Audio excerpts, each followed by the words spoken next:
On today's video, I'm going to show you 5 tips for cooking a ribeye steak from a world champion. Let's get to cooking.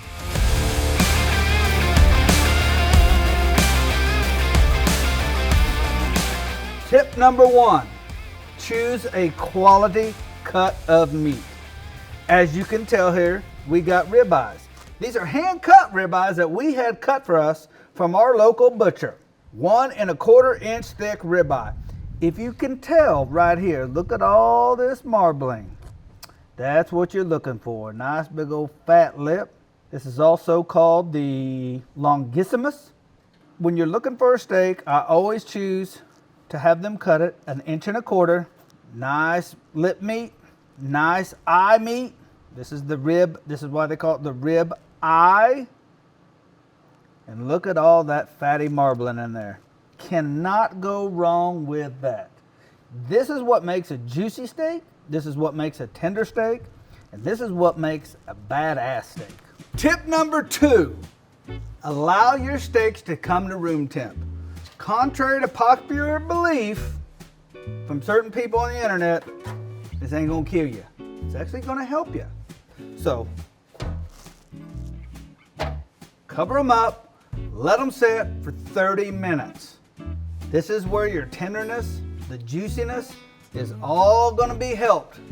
And we wanna do everything we can to get this steak across the finish line. Tip number 3, season your steak liberally. I hear it quite a bit. That's too much seasoning. It's not too much seasoning. What you got to take into consideration is, for one, this cut is 1 1/4 inch thick. So there's a lot of meat in the middle that's not really touching the seasoning. The second thing is loss of seasoning on the grill. While you're flipping it and stuff, some sticks, some falls off, so don't be scared. I'm using cow cover, Dirty Bird Hot, and Texas beef. This is what I've won the 2015 World Steak Championship with. A ribeye too, so don't be afraid here. Season your steak liberally.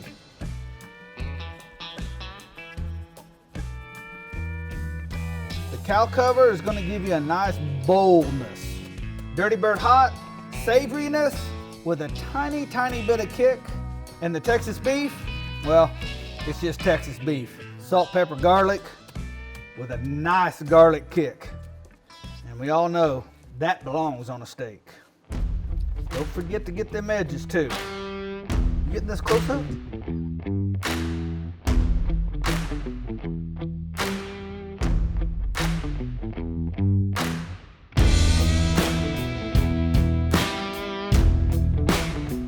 Tip number 4, preheat your cooker.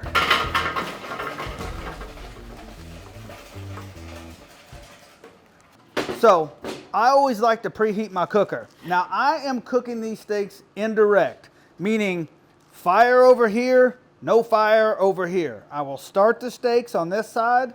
Once they hit an internal temp of about 85 to 90 degrees on these particular steaks, I will then move them straight over the fire, sear them to get my crust. But the first thing I gotta do is I gotta bring all of the metal up to temp. Now, when I'm cooking a steak on my Weber 22, I have the vents wide open. Bottom is wide open, top is wide open. And this is how I cook them. I want these steaks to cook about as fast as they can, so I don't want to dry them out. And the only way to really do this is to have the vents wide open. You can control it right here by shutting it off. Like I said, I go wide open. Okay, so once your cooker has come up to temperature, it's time to get your steaks on. I went on ahead and melted my butter. That's hot.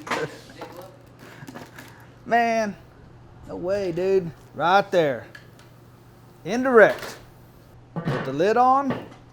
So I put my temperature probe in there. You don't have to do this. I just kind of like to do this. It kind of gives me time to watch football, baseball, whatever's going on. I could pay attention to something else and let the beeper tell me when it's done.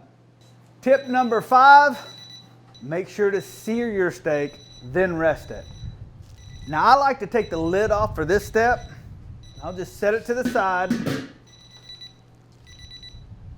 Now at this point, I'm wanting my coals to get as hot as they possibly can because I'm gonna sear them hot and fast. Usually about 45 seconds to a minute 15, depending on your altitude. Here where we're at in Oklahoma, 45 seconds to 1 minute, that's usually about as far as you wanna go.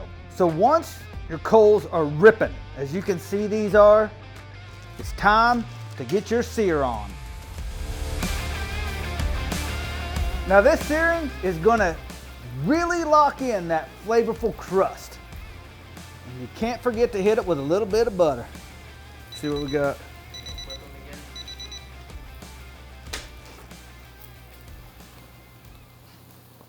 You better be getting that shit on camera. These are running about 100 degrees. So at this point, now that you have locked in the flavor and you seared them, you can put the lid back on and just leave that probe in there until they get the desired temperature that you want. Well, that was done.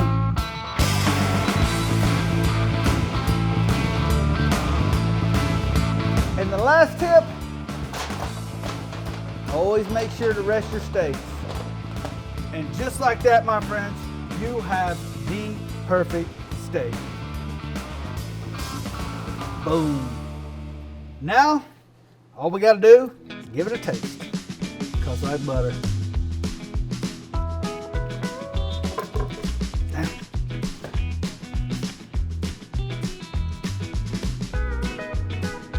And that, my friends, is 5 solid tips that you cannot go wrong with. I've been cooking steaks a long time. The methods hadn't changed that much over time, but believe you me, if you want to cook perfect steaks for you, your family, and your friends, follow these tips and tricks. And as always, you can find this recipe at kosmosq.com/recipes, and I'll catch you in the next video. Peace. I don't know what the I'm trying to say. What'd you tell me to say?